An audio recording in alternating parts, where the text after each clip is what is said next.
वनुसल्लिम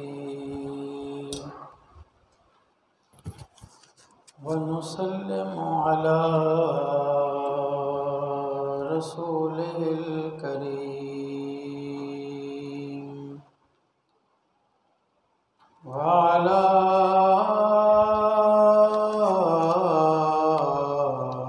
आलिहि व अस्हाबिहि अजमाइन। अम्मा बअद फ़अऊज़ु बिल्लाहि मिनश शैतानिर रजीम। बिस्मिल्लाहिर रहमानिर रहीम। कुंतुम खैरा उम्मतिन उखरिजत लिन्नास आमन्तु बिल्लाहि सदक़ल्लाहु मौलानल अज़ीम। अस्सलातु वस्सलामु अलैका या सय्यदी या रसूलल्लाह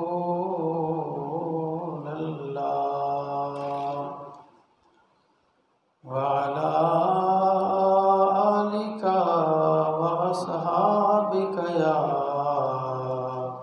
हबीबल्लाह। तू है वो गौस के हर गौस है शैदा तेरा। तू है वो गैस के हर गैस है प्यासा तेरा। सारे अक़ताब जहाँ करते हैं काबे का तवाफ। काबा करता है तवाफ़े दरवाला तेरा। मज़राए चिश्तो बुखारा इराक़ अजमेर कौन सी किश्त पे बरसा नहीं झाला तेरा। कौन सी किश्त पर बरसा नहीं झाला तेरा। तू है वो गौस के हर गौस है शैदा तेरा।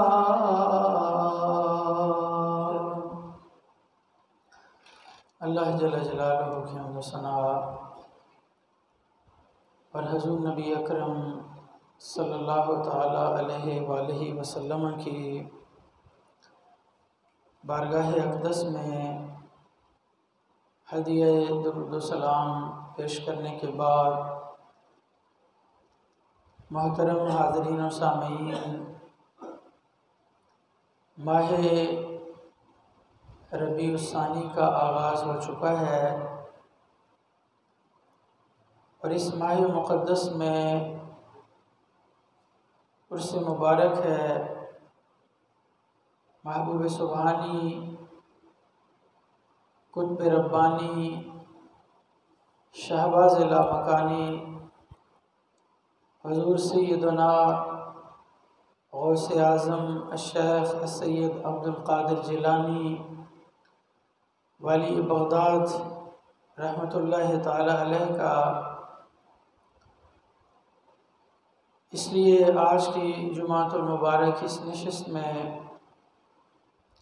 हज़रत गौसे आज़म महबूब सुबहानी रहमतुल्लाह ताला अलैह के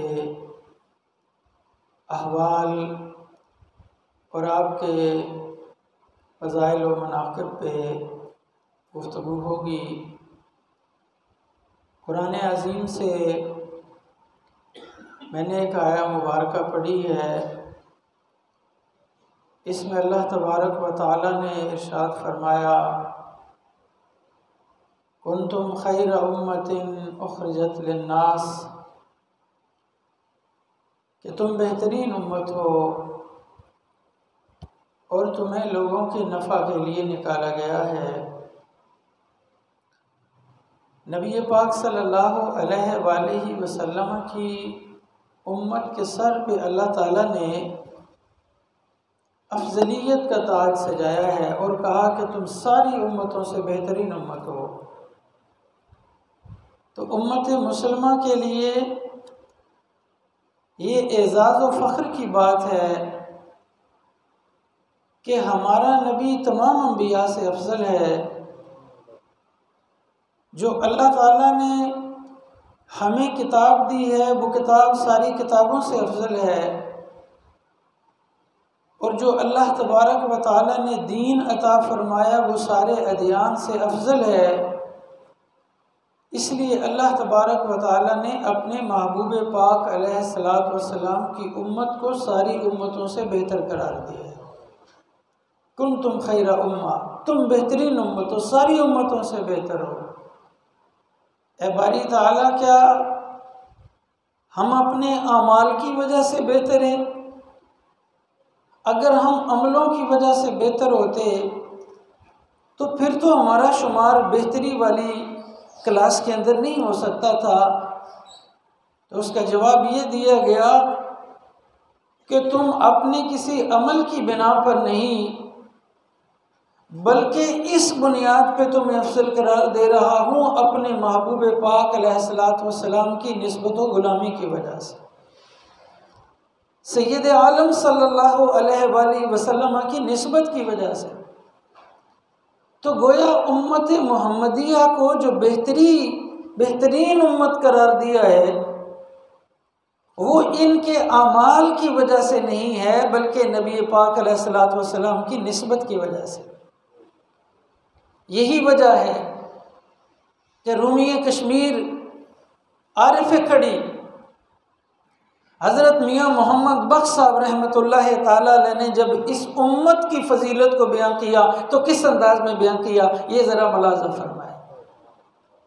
आप फरमाते हैं, ऐसा नबी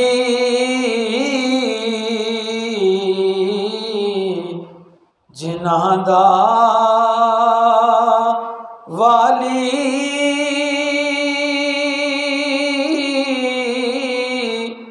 सोए उम्मत क्यों चुरसी,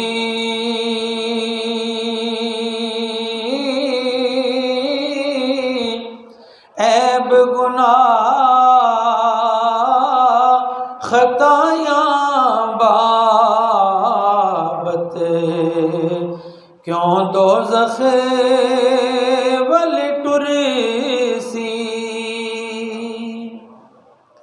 ये अपने दौर के एक सूफ़ी वली इमाम और मुजद्दिद की फ़िक्र है जो हज़रत मियाँ मोहम्मद बख्श साहब रहमतुल्लाह ताला अलैह इस उम्मत की फजीलत के बारे में ये बयान फरमा रहे हैं कि अल्लाह तबारक व ताला इस उम्मत के गुनाहों को बख्शेगा, और इस उम्मत के गुनाहों को बख्श कर अल्लाह तबारक व ताला जब इस उम्मत का ठिकाना जन्नत बना रहा है तो हज़रत मियाँ साहब रहमतुल्लाह ताला अलैह ने फरमाया इसलिए कि इस उम्मत ने अल्लाह के महबूब पाक सल्लल्लाहु ताला अलैहि वसल्लम का उम्मती होने का एजाज़ पाया है। इस निस्बत की वजह से अल्लाह ताला इनके गुनाहों को माफ़ फरमा रहा है।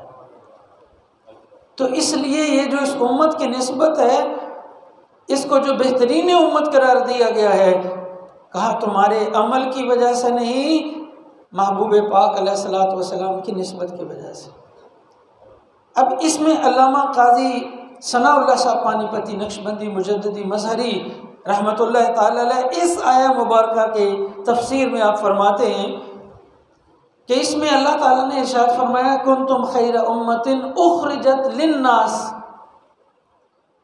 क्या मेरे महबूब की उम्मत तुम सारी उम्मतों को फ़ायदा देने वाले हो, तुमसे सारी इंसानियत को नफ़ा मिलेगा। लिन्नास इसका माना ये है कि नबी पाक अलैहिस्सलातु वस्सलाम की उम्मत जो है ये सारी इंसानियत को फ़ायदा देने वाली है। इस पे अल्लामा काजी सनाउल्लाह साहब फरमाते हैं कि नबी पाक अलैहिस्सलातु वस्सलाम की उम्मत में एक वली होना चाहिए, ऐसा एक फ़र्द होना चाहिए कि जिसका फैज़ सारी उम्मतों को मिला है। यानी नबी पाक अलैहिस्सलातु वस्सलाम की उम्मत में एक ऐसे फ़र्द का होना कि जिसका फैज़ पहली उम्मतों में भी हो, यानी अभी वो वली दुनिया में ना आया हो और उसके चर्चे और उसकी रूहानियत और उसका तसर्रुफ़ जो है वो पहली उम्मतों में भी हुआ हो। ये इसलिए ज़रूरी है कि अगर ये ना हो तो लिन्नास यानी पूरी इंसानियत को नफ़ा मिलना जो है अगर ना पाया जाए तो कुरान के ऊपर एतराज़ होगा। लिहाजा हुजूर की उम्मत में एक वली होना चाहिए कि जिसका फैज़ इस उम्मत को भी मिला हो, पहली उम्मतों को भी मिला हो। तो अल्लामा काजी साहब फरमाते हैं कि लम यबलुग अहदुम मिनल उमम साबिक़ा अला दर्जतिल औलिया इल्ला बितवस्सुत रूह अली अलैहिस्सलाम। फरमाते हैं इस उम्मत में और पहली उम्मतों में अगर कोई वली बनता रहा है तो वो मौला अलीउल मुर्तज़ा की रूह के इस्तिफ़ादे से वली बनता रहा है। ये अल्लामा काजी साहब सनाउल्लाह साहब की तहकीक है।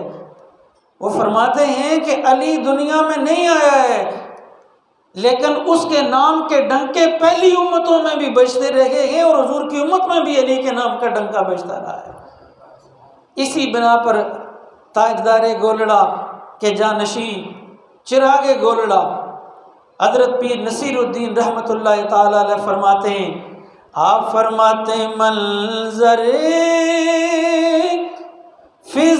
फिज़ाएदार में सारा अली का है। मुझे कह लेने दीजिए कि ये वो अपनी जानिब से नहीं बल्कि अल्लामा काजी साहब की इस तफसीर के ज़िम्न में वो ये फरमा रहे हैं। काजी साहब बाजू उठा के कहते हैं कोई ऐसा वली दिखाओ जो दुनिया में ना आया हो, उसके नाम का डंका बज रहा हो। कहा उम्मत मोहम्मदिया में वो सारे वलियों का पेशवा, सारे वलियों का सरदार, सारे वलियों का जो सरबराह है उसका नाम अली मुर्तज़ा है। इसलिए पीर नसीरुद्दीन रहमतुल्लाह अलैह आप क्या कहते हैं, आप फरमाते मंज़रे फिज़ाएदार में सारा अली का है। जिस समत देखता हूँ नज़ारा अली का है। जिस समत देखता हूँ नज़ारा अली का है। आज मेरा मौजू नहीं है कि मैं फ़ज़ाइल अली मुर्तज़ा बयान करूं, मैंने सिर्फ इस ज़िमन में आपको कुरान की एक आयत पढ़कर उस पर अल्लामा काजी साहब का तबसरा सुनाया है कि काजी साहब ये फरमा रहे हैं कि हुजूर की उम्मत का वो वली कि जिसका फैज़ इस उम्मत को भी मिला और पहली उम्मतों को भी मिला है। अल्लामा काजी फरमाते हैं इल्ला बितवस्सुत रूह अली अलैहिस्सलाम, हुजूर की उम्मत का वो वली सिर्फ़ और सिर्फ अली मुर्तज़ा है जिसका फैज़ इस उम्मत को भी मिला है और पहली उम्मतों को भी मिला है। आज मैंने आपको सुनानी है शान गौसे पाक रज़ी अल्लाह ताला अन्हु। अब इसके बाद काजी साहब क्या फरमाते हैं, मरकज़ विलायत जो है काजी साहब फरमाते वो अली मुर्तज़ा के पास है। अब फरमाते फिर ये फैज़ आगे कैसे चला, सुम्मा बलग़ ज़ालिकल फैज़, इला औलादिल अमजाद मिनल अइम्मतिल किबार इला हसन अल अस्करी। ये किसी सड़क पे चलने वाले बेकारी की ये फिक्र नहीं है। मुफस्सरीन में हिंदुस्तान में जो सूफ़ी मुफस्सर गुजरा है, जो दरवेश मुफस्सर गुजरा है, जिसको अल्लामा अब्दुल अजीज़ साहब जो है वो रहमतुल्लाह ताला अलैह शाह अब्दुल अजीज़ मुहद्दिस देलवी रहमतुल्लाह ने फरमाया बे कि ये वक्त है अल्लामा काजी सनाउल्लाह साहब पानीपती सिलसिला आलिया नक्शबंदिया के अंदर एक अजीम सूफ़ी दरवेश है, वो ये कह रहा है लोगो सुम्मा बलग ज़ालिकल फैज़ इला औलादिल अमजाद मिनल अइम्मतिल किबार इला हसन अल अस्करी। फरमाते हैं फिर वो फैज़ जो है मौला अली से इमाम हसन तक आया, इमाम हुसैन तक आया, इमाम हुसैन से इमाम ज़ैनुल आबिदीन को पहुँचा, इमाम मोहम्मद बाकिर को पहुँचा, इमाम जाफ़र सादिक को पहुँचा, इमाम मूसा काज़म को पहुँचा, इमाम अली रज़ा को पहुँचा, इमाम मोहम्मद तकी को पहुँचा, इमाम अली नकी को पहुँचा और हज़रत इमाम हसन अस्करी को पहुँचा। अब उसके बाद क्या कहते हैं, सुम्मा बलग ज़ालिकल फैज़ इला शेख सैयद अब्दुल कादिर अल जीली। फरमाते लोगों अब इमाम मादी के आने से पहले, चूँकि इमाम मादी जो हैं जब वो आएंगे फिर उनकी विलायत का डंका बजेगा, इमाम मादी से पहले अब ये फैज़ का अमीन कौन है? हज़रत काजी सनाउल्लाह साहब पानीपती फरमाते हैं अब इमाम हसन अस्करी के बाद हज़रत इमाम मादी से पहले अब इस फैज़ का मरकज़ कुल जो है वो ज़ात है जिसे दुनिया गौसे आज़म सैयदना अब्दुल कादिर जिलानी कह रहे हैं। और ये सिर्फ अल्लामा काजी साहब का तबसरा नहीं है, इसमें हज़रत मियाँ मोहम्मद बख्श रहमतुल्लाह अलैह ने जो तबसरा किया है वो सुनने वाली बात है। बात वलियों की करें, मौलवियों की बात नहीं है। मौलवियों के अंदर बददियानती आ सकती है लेकिन वली जो है वो बददियानती नहीं कर सकता है, वली झूठ नहीं बोल सकता है, वली मुबालगा नहीं कर सकता है। इसलिए काजी सनाउल्लाह साहब पानीपती की बात पे आप सुने हज़रत मियाँ मोहम्मद बख्श रहमतुल्लाह अलैह हज़रत गौसे पाक रज़ी अल्लाह ताला अन्हु के बारे में क्या फरमाते हैं? आप फरमाते हैं गौसे आज़म कौन सा वली है? कहा गौसे पाक कोई छोटे मोटे दरबार का वली नहीं, गौसे पाक वो वली है कि जिसके दरवाजे पे भीख लेने के लिए गौस कुतुब और अब्दाल भी अपना दामन फैला के जिसके दरवाजे पे आते हैं उसका नाम गौसे पाक है। अब सुनिए हज़रत मियाँ साहब रहमतुल्लाह अलैह, आप फरमाते हैं गौसा कुतबा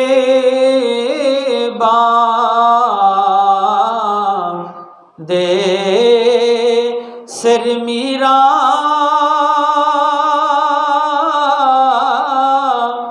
कदम मुबारक तरिया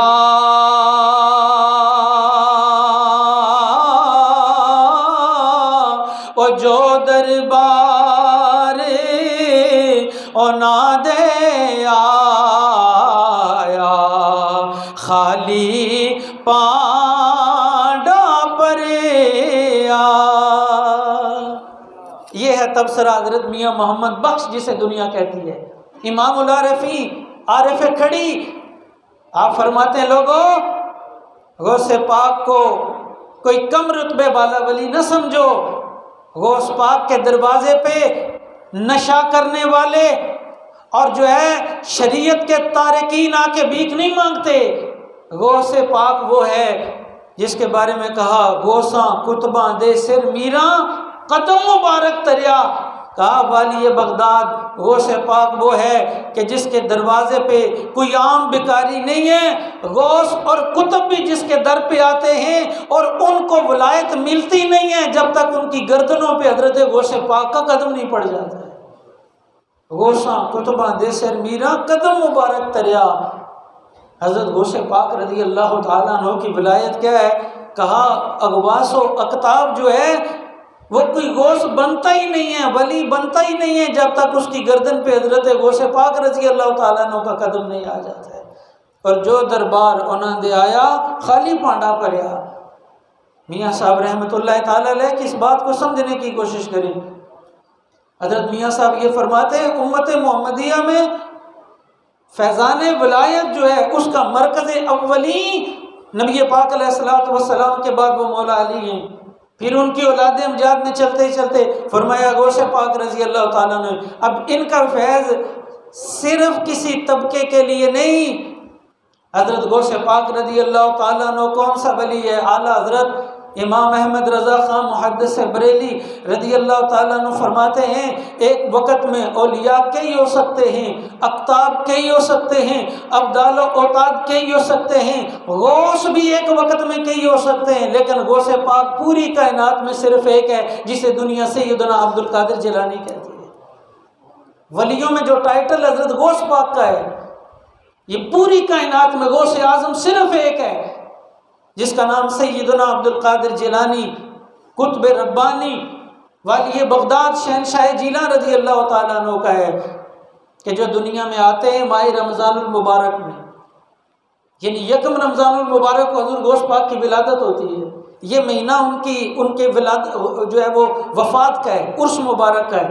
इस महीने की 11 को जो लोग 11वीं करते हैं उसको बड़ी 11वीं शरीफ कहा जाता है। लेकिन मैं आपको बताना चाहता हूँ कि हज़रत गौसे पाक रज़ी अल्लाह ताला अन्हु कैसे वली हैं। यकम रमज़ान को विलादत होती है, अब रमज़ान का महीना है, इंतहाई सैर से लेकर गुरूब आफ्ताब तक हज़रत गौसे पाक दूध नोश नहीं फरमाते, जो है वो पानी नोश नहीं करते, कुछ चीज़ खाते नहीं हैं, यानी अभी विलादत हुई है, लेकिन गौसे पाक रज़ी अल्लाह ताला ने ये बता दिया कि मेरी 11वीं देने वालों और मेरे नाम के महफिलें सजाने वालों सुन लो, मेरे नाम की महफिलें सजाना बड़ी अच्छी बात है, मेरी 11वीं देना बड़ी अच्छी बात है, लेकिन मैं वो हूँ, अभी उम्र 1 दिन की है, रोज़ा फ़र्ज नहीं है, लेकिन एहतराम रमज़ान में रोज़े के वक़्त में हज़ूर गौस पाक ने दूध नोश नहीं फरमाया है।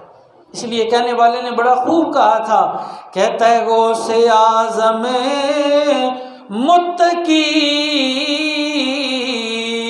हर आन में छोड़ा माँ का दूध भी रमज़ान में,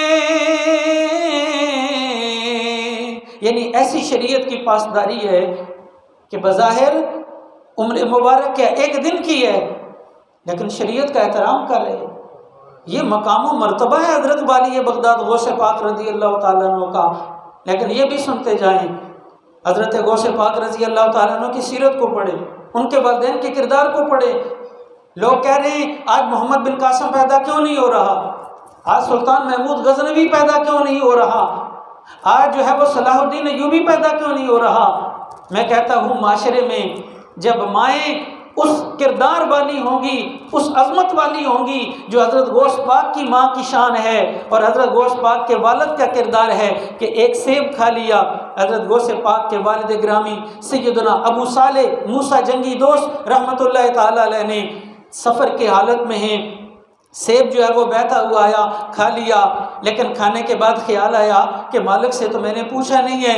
तो चलते गए, उस नदी के साथ साथ आगे एक बाग आ गया।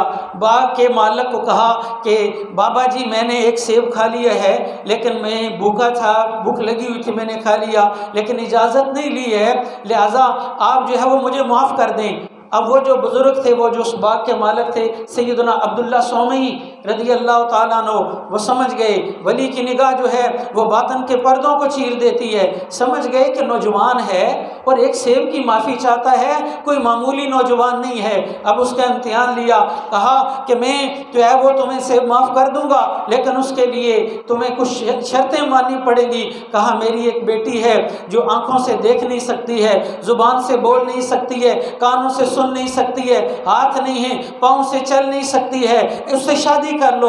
अब उन्होंने कहा कि मसला आखिरत का है, मैं कहीं इसकी इजाज़त के बगैर चला गया तो अल्लाह ताला मुझे माफ़ नहीं करेगा। उस शर्त को मान लिया, लेकिन जब निकाह हुआ तो देखा माई साहिबा देख भी रही हैं, सुन भी रही हैं, बोल भी रही हैं, चल भी रही हैं। हज़रत गौस पाक ने कहा आप तो कहते थे इसकी आंखें नहीं हैं, ये तो देख भी सकती है। फरमाया इसलिए कहा था आंखें नहीं है कि जब से इसने शऊर की आंख खोली है, किसी गैर मर्द पे इसकी निगाह नहीं पड़ी है। इसकी आंखों ने कभी, इसके कानों ने कभी मौसीकी नहीं सुनी है, कभी इस पे किसी गैर महरम की निगाह नहीं पड़ी है। तो मुझे कह लेने दो कि जब माएँ पर्दे का पैकर होती हैं, हया का पैकर होती हैं, तो उनके घरों में फिर सैयदना अब्दुल कादिर जिलानी जैसी औलादें पैदा होती हैं। इसलिए अगर माशरा ये चाहता है कि मोहम्मद बिन कासिम पैदा हों, तो फिर माशरा ऐसी माएँ भी तो मुहैया करे, फिर माशरा ऐसा हया का माहौल भी तो बनाए। लेकिन जब जगह जगह बेहयाई का कल्चर होगा, जो मैं अक्सर आपकी खिदमत में कहता रहता हूँ कि हमारे मुसलमानों के बाज़ारों में जाकर देखें कौन से बोर्ड लगे हुए हैं। आप 10 रुपए की चीज़ बेचने के लिए भी जब तक कोई बेहया किस्म की तस्वीर न लगाई जाए, हमारे जो है वो प्रोडक्ट बनाने वाली कंपनियां समझती हैं कि पता नहीं हमारा कारोबार ही नहीं चलेगा। लिहाजा ऐसे माशरे के अंदर गौसे पाक जैसे अफराद पैदा नहीं होते। जब माएँ हया का पैकर होती हैं तो औलाद सैयदना अब्दुल कादिर जिलानी पैदा होती है। अल्लाह ताला हमें आपकी सीरत पे अमल पैरा होने की तौफीक अता फरमाए। ये 15,000 रुपया चौधरी जायद साहब ने चेचियाँ टोल से दिया है, उनके वालिद ग्रामी अलील हैं। इंशाअल्लाह बाद में उनके लिए दुआ कीजिए।